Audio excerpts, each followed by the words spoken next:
तर माणिकराव कोकाटे यांचं मंत्रिपद रिक्त झाल्याने त्या जागी महत्त्वाची बातमी आपण पाहतोय।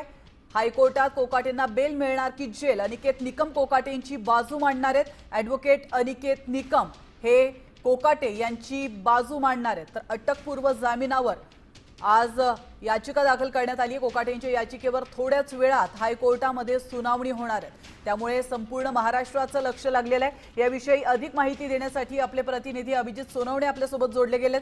अभिजित, आपण पाहतोय अनिकेत निकम, ॲडव्होकेट अनिकेत निकम हे कोकाटेंची बाजू मांडणार आहेत। त्यामुळे आता कोकाटेंना जेल होते की बेल, हा महत्त्वाचा प्रश्न आहे। आताच्या काय अपडेट समोर येत आहेत?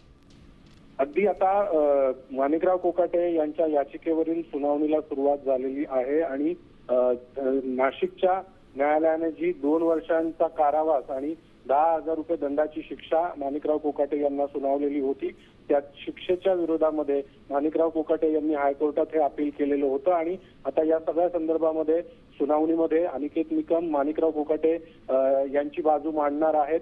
याशिवाय नाशिकच्या न्यायालयाने जो निकाल दिलेला आहे त्या निकाल देताना त्याच्यामध्ये कुठल्या मुद्द्यांचा आधार घेण्यात आलेला होता आणि कुठले मुद्दे त्यामध्ये या सगळ्या केसला लागू होत नाही, अशा पद्धतीने हा सगळा युक्तिवाद असणार आहे। सोबतच माणिकराव कोकाटे यांची प्रकृती सध्या ठीक नाही। नक्कीच, धन्यवाद अभिजित, तुम्ही दिलेल्या महत्त्वपूर्ण माहितीबद्दल। आपण पाहतोय याचिका दाखल करण्यात आलेली आहे अटकपूर्व जामिनासाठी।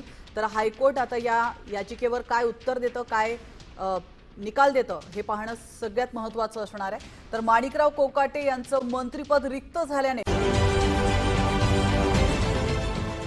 देश विदेशातील प्रत्येक घडामोडींचे लाईव्ह अपडेट मिळवण्यासाठी आता साम टीव्हीच्या सर्व सोशल मीडिया प्लॅटफॉर्मला लाईक, फॉलो आणि सबस्क्राईब करा।